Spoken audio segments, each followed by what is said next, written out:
देश की राजधानी दिल्ली में कोरोना संक्रमण की जो रफ्तार है वो कम होने लगी है। क्या इसे प्रशासन की सख्ती और लोगों ने जो कोऑपरेट किया है उसका नतीजा माना जाए या फिर दिल्ली से कोरोना खत्म होने लगा है?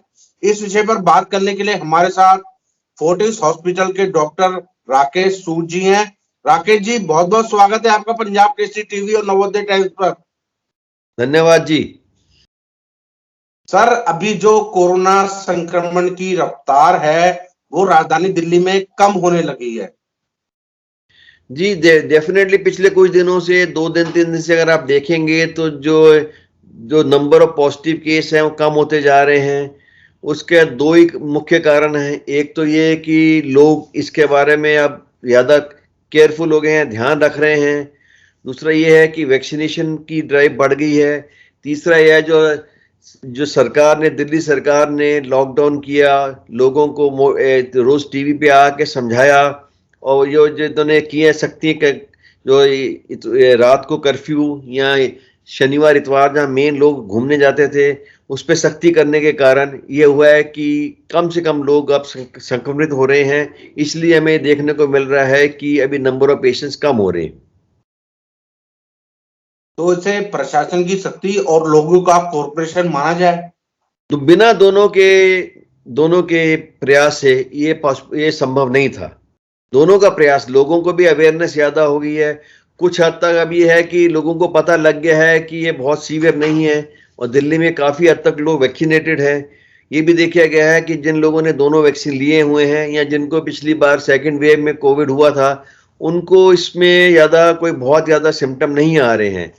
तो कुछ हद तक लोग ये हैं कि अगर घर में किसी को गला खराब या बुखार आ भी रहा है, अगर उसको पता भी है कि मेरे को कोरोना हो रहा है तो या तो घर पे रैपिड टेस्ट करा रहे हैं, वो आरटीपीसीआर नहीं करा रहे। तो इसलिए जो नंबर है ऑफिशियल नंबर नहीं बढ़ रहा है, लेकिन बहुत सारे लोगों ने टेस्ट कराना बंद कर दिया है और कुछ हद तक लोग अभी ध्यान भी रख रहे हैं। तो इसलिए अब जो स्प्रेड कम हो गया है, पार्टीज बंद हैं, ये सारे मॉल में जाना बंद है, तो उससे काफी हद तक कम हो गया है।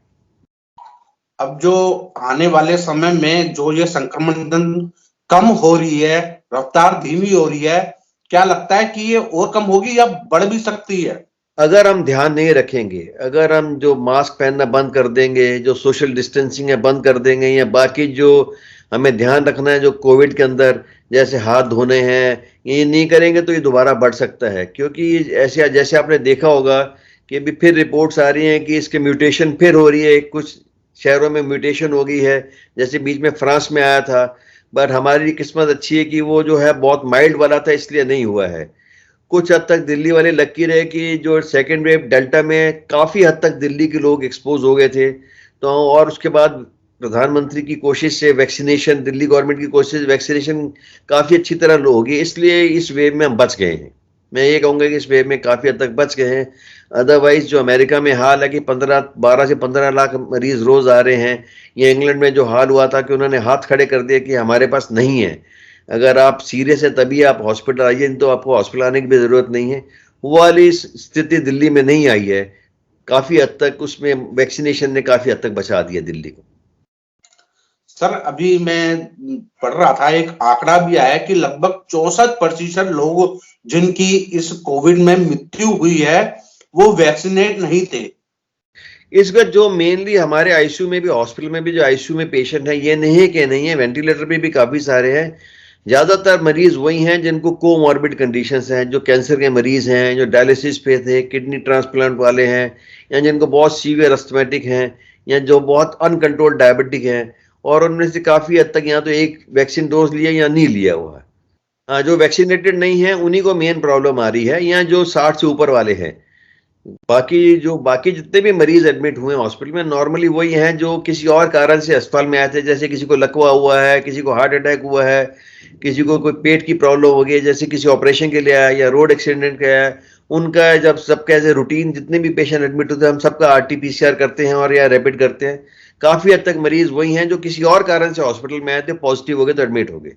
जो आईसीयू में है पेशेंट वही हैं जो यहाँ वैक्सीनेटेड नहीं है, जो 60 साल से ऊपर हैं, और जिनको कोमॉर्बिड कंडीशन जैसे कैंसर और ये किडनी फेलियर वाले, ज्यादातर वही लोग जा रहे हैं। सर, आगे ये संक्रमण ना बढ़े, क्या कुछ हिदायतें आप देंगे अपनी तरफ से? मेरी तरफ से बहुत जरूरी है कि मास्क जरूर पहनिए। मास्क प्रॉपरली, मास्क ये नहीं कि नाक के नीचे टांग रखा है या यहाँ टांग रखा है। ये सरकार के लिए नहीं है, आपके अपने लिए है। ये चीज मत भूलिएगा, अगर आप वैक्सीनेटेड हैं या आपकी इम्यूनिटी है, अगर आप इन्फेक्ट हो गए, हो सकता है कि आप एसिम्प्टोमेटिक हो। अगर आप घर जाते हैं, आपके माँ बाप हैं, आपके और जो रिश्तेदार हैं कहीं पे मिलते हैं जो 60 साल से ऊपर हैं, जो डायबिटिक हैं या कोई और बीमारी वाले हैं, आप उनको इन्फेक्शन दे सकते हैं। आप यंग हैं, आपको कोई सिम्टम नहीं हुए, लेकिन ये कोई गारंटी नहीं है कि अगर आपके जो माँ बाप हैं, जो बुजुर्ग आपके घर में हैं, अगर इन्फेक्शन होगी तो उनको कॉम्प्लिकेशन नहीं हो सकती। तो इसलिए बहुत ज़रूरी है कि मास्क पहनना, और जो एटिकेट्स हैं हमारे की भी, 6 डिस्टेंस मेंटेन रखना और अपने हाथ बार बार धोना, ये मत भूलिए। अगले कुछ महीने बहुत ज़रूरी है। जिस हिसाब से चल रहा है, हो सकता है कि फरवरी एंड तक ये वाली वेव भी खत्म हो जाए। तो इसलिए सबसे जरूरी है मास्क जरूर पहने। एक आखिरी सवाल मेरा सर आपसे, क्योंकि प्रशासन ने भी काफी ढील दी है, वीकेंड कर्फ्यू बंद कर दिया है, तमाम रेस्टोरेंट्स आधी क्षमता के साथ अपने खुल सकेंगे। क्या आने वाले दिनों में इनसे संक्रमण कम रहेगी या बढ़ भी सकती है, जो प्रशासन ने ढील दी है? प्रशासन की मजबूरी ये है कि अगर सारे रेस्टोरेंट बंद रहेंगे, सारे मॉल बंद रहेंगे, तो बहुत सारे लोगों की नौकरी जाएगी। बहुत सारे लोग जो है आप ये मत भूलिए ना कि भी खाना भी तो खाना है। कब तक आदमी घर पे बैठ के अपने रिसोर्सेज खत्म कर सकता है? जितनी दुकानें बंद रहेंगी, हर दुकान पे भी आप लेके चलिए 4-5 आदमी, तो कई लाख लोगों की नौकरी जा रही है। तो उसको ध्यान में रखते हुए, और जैसे कि अगर रेस्टोरेंट वाले बाकी लोग अपना पूरा ध्यान रखेंगे, मास्क प्रॉपर पहनेंगे, सैनिटाइजेशन प्रॉपर करेंगे, उनसे ज़्यादा ज़रूरी है जो लोग जाए। देखिए वो तो अपनी तरफ से पूरा ध्यान करेंगे, लेकिन हमारे लोगों को, बहुत सारे लोगों को ये हाँकने की आदत है, मेरे को कुछ नहीं हुआ, मेरे को कुछ नहीं होगा। नहीं, ये बीमारी ऐसी है जिसमें किसी को भी कुछ हो सकता है, और ये कोई गारंटी नहीं है कि आपको सिम्टम नहीं आएंगे। इस बार ये है क्योंकि ये जो वायरस है गले में लिमिटेड है, इसलिए लंग वगैरह इन्वॉल्व नहीं हो रहे, इसलिए ज़्यादा इस बार हमें निमोनिया के पेशेंट नहीं मिले हैं। बट ऐसा नहीं है कि निमोनिया के पेशेंट नहीं आ रहे। ज़्यादातर लोग वो आ रहे हैं जिनका सीटी स्कैन में अगर स्कोर है 3 से 5, जिसको माइल्ड कहते हैं। सीवियर वाले भी आ रहे हैं, बट उनका परसेंटेज कम है। अगर आप ये सोचेंगे कि हम बहुत बहादुर हो गए हैं, हमें कुछ नहीं होगा, नहीं। आपको वैक्सीनेशन, एटलीस्ट 2 डोज वैक्सीनेशन लेना बहुत ज़रूरी है। आपको सोशल डिस्टेंसिंग मेंटेन करना ज़रूरी है, और प्रॉपर मास्क, कपड़े वाला नहीं, 3 लेयर वाला जो मास्क है, अगर आप N95 नहीं पहन पाते तो सर्जिकल मास्क एटलीस्ट जब भी आप गैदरिंग में जा रहे हैं N95 पहनिए। और इस बार ओमिक्रॉन में ये देखा गया कि अगर आप एक बंद कमरे में अगर आप बैठे हैं, तो जैसे पहले डेल्टा में था, अगर 15 लोग बैठे हैं तो चांस था कि 15 में से 3 या 4 ही इन्फेक्ट होंगे। बट ओमिक्रॉन में अगर आप 15 लोग एक टेबल के चारों तरफ बैठे हैं और उसमें अगर आप बिना मास्क के बैठे हैं, तो चांस ये है कि 15 में से 13 लोग इन्फेक्ट होंगे। डेल्टा में ये था कि कम से कम आपकी और दूसरे आदमी से जो बिना मास्क के कांटेक्ट टाइम 20 से 25 मिनट होना चाहिए था। ओमिक्रॉन में 5 मिनट से कम टाइम में आप सबको इन्फेक्ट कर सकते हैं। और जब तक आपको सिम्टम आएंगे, देखिए पहले जब आपको इन्फेक्शन होती है तो पहले 2 दिन आपको कोई सिम्टम नहीं आएंगे, तीसरे दिन सिम्टम आएंगे। जब तक आप सिम्टम आएंगे, अपने पूरे परिवार को आप इन्फेक्शन पास ऑन कर चुके होंगे। जो इस बार देखा गया है कि जो वैक्सीनेटेड हैं, जिनको दोनों वैक्सीन लगे हुए हैं या जिनको पिछली बार इन्फेक्शन हो चुकी उसके बाद 1 डोज है, उनको नॉर्मली 3 दिन में, 4 दिन में सेटल हो जाते हैं। पहले दूसरे दिन बहुत तेज बुखार आएगा, 102-3, और शरीर टूटता है बुरी तरह, गले में खराश होगी, और तीसरे दिन सडनली 99 बुखार आ जाएगा, और चौथे 5वें दिन सिर्फ गला खराब थोड़ा रह जाएगा और वो बुखार खत्म हो जाएगा। और 5 दिन के बाद आप लोगों को इन्फेक्शन नहीं पास ऑन कर सकते, इसमें चौथे 5वें दिन इन्फेक्शन गले में खत्म हो जाता है। और जो आजकल RT-PCR में लोगों को है, मेरी CT वैल्यू इतनी है, मेरी CT वैल्यू है, वो जो CT वैल्यू सिर्फ ये दिखाती है कि आपके वायरस लोड कितना है। अगर आपकी CT वैल्यू 15 है तो इसका मतलब आपके गले में वायरस लोड बहुत ज़्यादा है, आप लोगों को फैला सकते हैं। उससे आपकी अपनी कंडीशन क्या है उससे कोई लेना देना नहीं है। अगर आपकी CT वैल्यू 28 है तो इसका मतलब है कि आपके जो वायरस ट्रांसमिट करने की क्षमता है वो नहीं के बराबर होगी। लेकिन ये गारंटी नहीं कि आपको निमोनिया नहीं होगा या आपको कॉम्प्लिकेशन नहीं होगी। आपका शरीर कैसे रिएक्ट करता है वो अलग चीज़ है। ये जो वायरस की CT वैल्यू RT-PCR में है, वो सिर्फ ये सजेस्ट करती है, दर्शाती है कि आपके गले में कितना वायरस है और आप कितने लोगों को इसको फैला सकते हैं। तो इसलिए CT वैल्यू के पीछे मत भागिए, सिम्टम के ऊपर ध्यान रखिए, और सबसे ज़रूरी है अपनी ऑक्सीजन जरूर चेक कीजिए।